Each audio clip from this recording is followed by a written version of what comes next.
Hello बच्चों, मैं सत्यम sir आप सभी का स्वागत करता हूँ आपके अपने प्यारे फिजिक्स ज्ञान मुकेश नायक चैनल पर।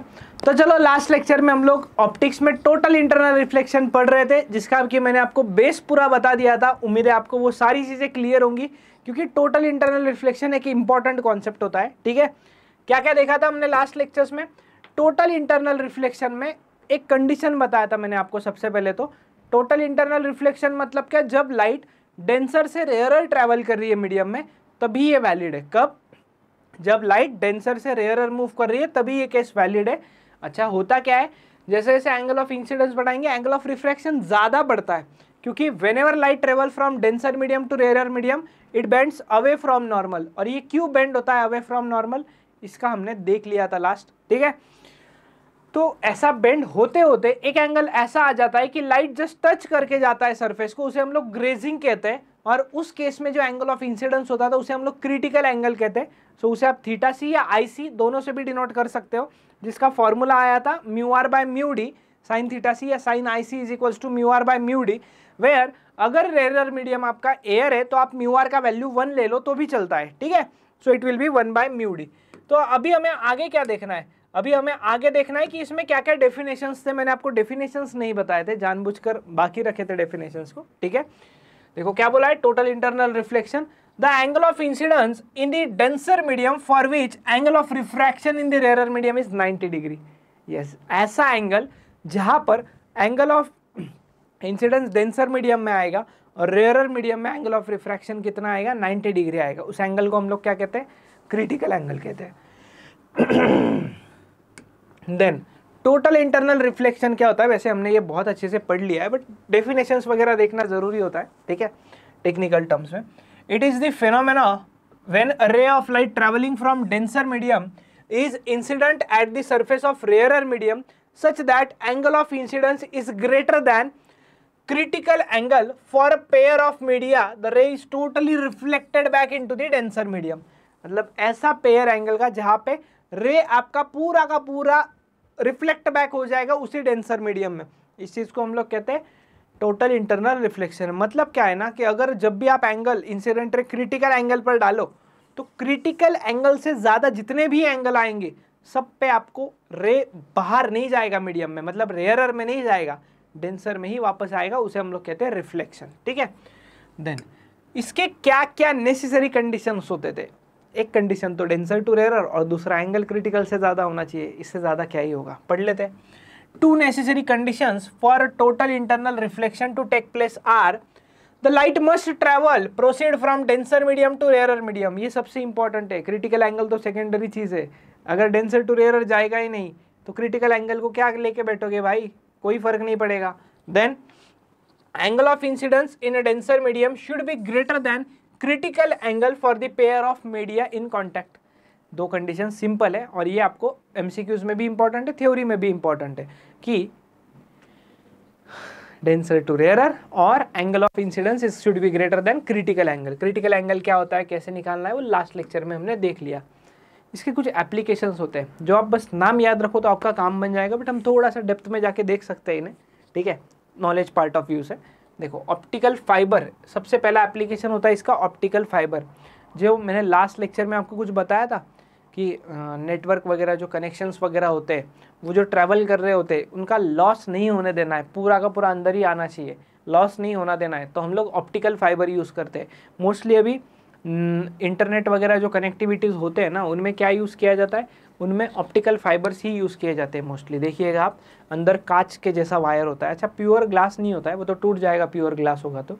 उसमें कुछ मटेरियल्स वगैरह ऐड किए हुए रहते हैं। ठीक है, ऑप्टिकल फाइबर पे ध्यान दीजिएगा। अभी दो little costly for initial setup, optical fibre communication is undoubtedly the most effective way of telecommunication by the way of EM waves.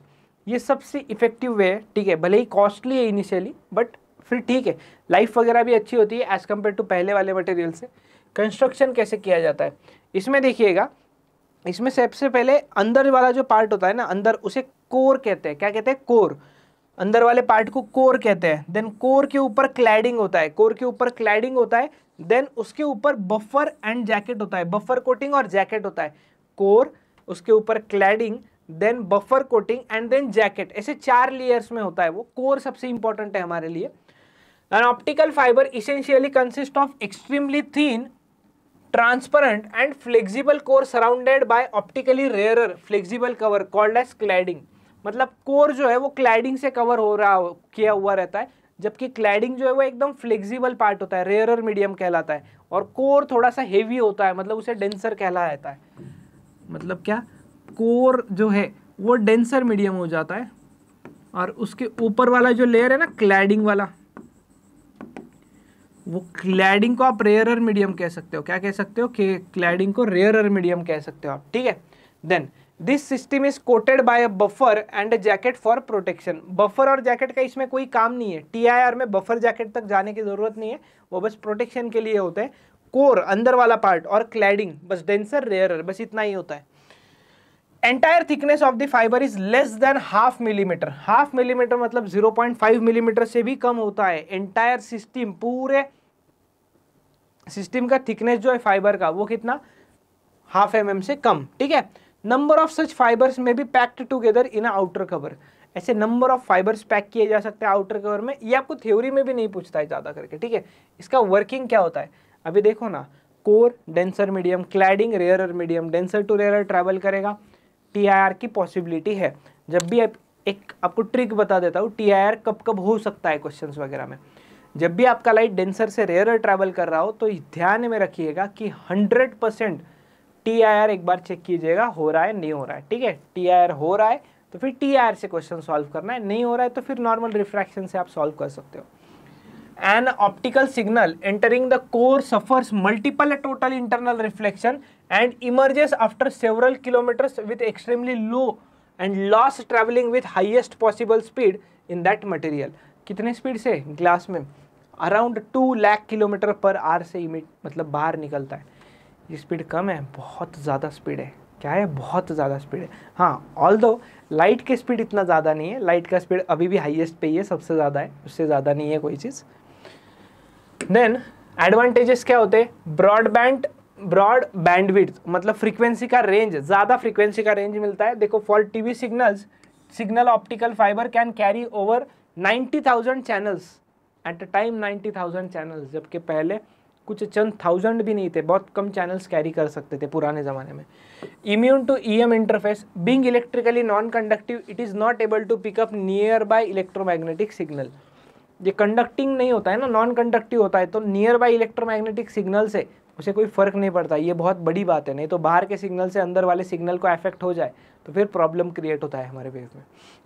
Low attenuation loss, मतलब the loss is lower than 0.2 decibel per kilometre, so that single long cable can be used for several kilometres. अच्छा, ये value याद रखना कि जो loss होता है वो less than 0.2 decibel per kilometre होता है, जिससे कि दूर दूर तक हम जा सकते हैं विदाउट कम लॉसेस के साथ। इलेक्ट्रिकल इंसुलेटर, मतलब no issue with the ground loops of metal wires और लाइटनिंग, मतलब इसमें ये नॉन कंडक्टिव है तो इलेक्ट्रिसिटी का कोई रिलेशन ही नहीं है। Theft prevention, it does not use copper और अदर एक्सपेंसिव मटेरियल, मतलब इसमें थेफ्ट प्रिवेंशन मतलब क्या, चोरी का डर नहीं है भाई। नहीं तो हमारे इधर कुछ अगर डाल दे अच्छा वायर, अच्छा मटेरियल हेवी, तो वायर ही गायब हो जाएगा इंडिया में, ऐसा चीज़ होता है। तो ये चोरी जाने का भी डर नहीं है क्योंकि बहुत ज़्यादा ये एक्सपेंसिव मटेरियल्स यूज़ नहीं होते। सिक्योरिटी ऑफ इंफॉर्मेशन, अच्छा इंटरनल डैमेज नहीं होता है ना, लॉस होने की पॉसिबिलिटी बहुत कम है ना, तो आपके डेटा वगैरह भी सिक्योर होता है इससे, तो वही मैं बता रहा था, लॉस वगैरह नहीं होता है। प्रिज्म बाइनेकुलर्स, ये दूसरा एप्लीकेशन बनता है जिसे हम लोग कहते हैं प्रिज्म बाइनेकुलर्स। अच्छा, ये बाइनेकुलर्स देखे होंगे आप लोगों ने, जो स्पेस वगैरह में मतलब थोड़ा सा जूम करके देखने के लिए यूज होते हैं बाइनेकुलर्स। तो देखो इसमें क्या है, binoculars using only 2 cylinders, 2 cylinders having limitation of field of view. अच्छा, इसमें फील्ड ऑफ व्यू का लिमिटेशन होता है, देखने के लिए यूज होते हैं। As a distance between 2 cylinders can't be greater than that between 2 eyes. अच्छा, 2 सिलेंडर यहाँ से देख रहे हो, उनका डिस्टेंस आंखों से तो ज़्यादा नहीं हो सकता ना, उससे ज़्यादा हो जाएगा तो देखोगे कैसे भाई, दूरबीन जैसा, ऐसा ही है बस, ठीक है। This limitation can be overcome by using 2 right angle triangles prism, मतलब 2 प्रिज्म यूज करके ये आपका ओवरकम किया जा सकता है, जिसमें क्रिटिकल एंगल 42 डिग्री आता है। Used for total internal reflection as shown. Then total internal reflections occur inside isosceles and right angle prism. हाँ, TIR आइसोस्केलस और राइट एंगल प्रिज्म में होता है। इस डायग्राम में दिख रहा है आपको ये तो इन प्रिज्म्स में TIR हो रहा होता है। ठीक है, ये था बाइनोकुलर्स। पेरिस्कोप मतलब क्या होता है, बढ़िया सा डायग्राम आपको यहाँ पे दिखा हुआ है पेरिस्कोप का। इधर से आप देखते हो 45 डिग्री पे, इधर एक मिरर, इधर एक मिरर, देन यहाँ से लाइट आ रहा है, टोटल इंटरनल रिफ्लेक्शन हो जाएगा तो ये इधर चला जाएगा। देखो, it is use to see the objects on the surface of water body from inside water. मतलब वाटर सरफेस पे कौन से ऑब्जेक्ट है वो अंदर से हम लोग देख सकते हैं। The rays of light should be reflected twice, 2 बार रिफ्लेक्ट होने चाहिए। कैसे? एक बार इस मिरर से और एक बार इस मिरर से। Reflections are similar to those in a binoculars and total internal reflections occurs inside isosceles and right angle prisms. मतलब इसमें भी जो रिफ्लेक्शन हो रहे हैं तो वो राइट एंगल प्रिज्म और आइसोस्केलस प्रिज्म में होता है। बस ये आपको वर्किंग याद रखने की जरूरत नहीं है। ठीक है, चलो अब ये क्वेश्चन सॉल्व करते हैं हम लोग। बढ़िया सा क्वेश्चन दिया हुआ है, ये क्वेश्चन सॉल्व करने से आपको TIR के कॉन्सेप्ट क्लियर हो जाएंगे। देखो क्या बोला हुआ है, there is a tiny LED bulb at the centre of bottom of cylindrical vessel of diameter 6 centimetre. मतलब एक सिलेंड्रिकल वेसल है, वहां पे एक LED बल्ब है जिसका डायमीटर कितना है 6 centimetre. Height of the vessel is 4 centimetre, इसका हाइट है 4 centimetre. The beaker is filled completely with N optically dense liquid. एक बीकर फिल किया हुआ है, किस चीज से फिल किया हुआ है? एक ऑप्टिकली डेंसर लिक्विड से बीकर फिल किया गया है। थोड़ा सा बड़ा बनाना पड़ेगा, जैसे कि बुक में भी आपको दिखेगा ये डायग्राम, डोंट वरी। देन क्या बोला है, the bulb is visible from any inclined position but just visible if seen along the edge of beaker. अच्छा, इधर से मान लो बल्ब कहाँ पे है, बल्ब यहाँ पर है, तो बल्ब कहीं से भी दिखेगा, उसका कोई प्रॉब्लम नहीं है, बल्ब कहीं से भी दिखेगा, बट जस्ट दिखेगा ऐसा बल्ब जैसा, वो कहाँ से? सरफेस से दिखेगा। मतलब यहाँ से आप कैसे जाओगे, यहाँ से ऐसे देखोगे ना आप, तो इसे आप कहोगे कि ये जस्ट सरफेस से आप देख रहे हो। कहाँ से देख रहे हो? जस्ट सरफेस से देख रहे हो, ऐसा कहा जाता है। Then determine the refractive index of liquid. क्या निकालना है आपको? रिफ्रैक्टिव इंडेक्स निकालना है लिक्विड का। अच्छा, अभी ध्यान दीजिएगा, ये तो जस्ट सरफेस से है ना, एक और एंगल भी लिया जा सकता है, आप इधर से भी कहीं से भी देख सकते हो उसको। ऐसा नहीं कि सिर्फ सरफेस से ही देख सकते हो, बट हमारे लिए सरफेस वाला केस इंपॉर्टेंट है। कौन सा केस इंपॉर्टेंट है हमारे लिए? सरफेस वाला केस इंपॉर्टेंट है। जबकि ये एंगल कितना बन जाएगा? ये एंगल 90 डिग्री बन जाएगा, और इस एंगल को हम लोग क्या कहते हैं? इस एंगल को IC थीटा C कहते हैं। अच्छा, इसको एक और अच्छे से थोड़ा बनाते हैं हम लोग, ताकि ज्योमेट्रिकली आपको डायग्राम में देखने में भी मज़ा आए। ठीक है, ये जो रे है ना, इस रे को हम लोग ऐसा बना देते हैं, यहाँ से ऐसे। तो ये जो है ना, ये नॉर्मल, अच्छा इधर भी एक नॉर्मल आएगा, ये एंगल 90 डिग्री हो जाएगा। ये एंगल जो है ना आपका, इसे आप क्रिटिकल एंगल IC को दोगे, और यहाँ से आप देख रहे हो सारी चीज़ें, यहाँ से आप देख रहे हो सारी चीज़ें। ठीक है ना, यहाँ तक क्लियर है आप लोगों को? देन डेप्थ, हाँ डेप्थ कितना बोला हुआ है? डेप्थ बोला हुआ है 4 सेंटीमीटर बेटा। देन ये डिस्टेंस कितना हो जाएगा? अच्छा, पूरा डायमीटर बोला हुआ है ना, पूरा डायमीटर, और सेंटर पे बल्ब रखा हुआ है, तो ये 3 सेंटीमीटर और ये भी 3 सेंटीमीटर सेंटर पे रखा है। मतलब समझ में आ गया ये डिस्टेंस आपको? आपको क्या पूछा है? Determine the refractive index of liquid. क्या निकालना है? रिफ्रैक्टिव इंडेक्स निकालना है लिक्विड का। कैसे निकालोगे refractive index?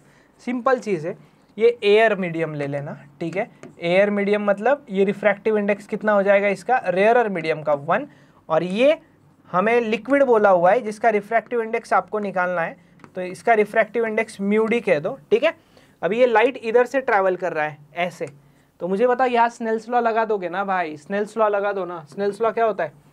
μ1 sin I is equals to μ2 sin R। बस वैल्यूज पुट कर दो, काम खत्म हो जाएगा। μ1 मतलब क्या है आपका? μd।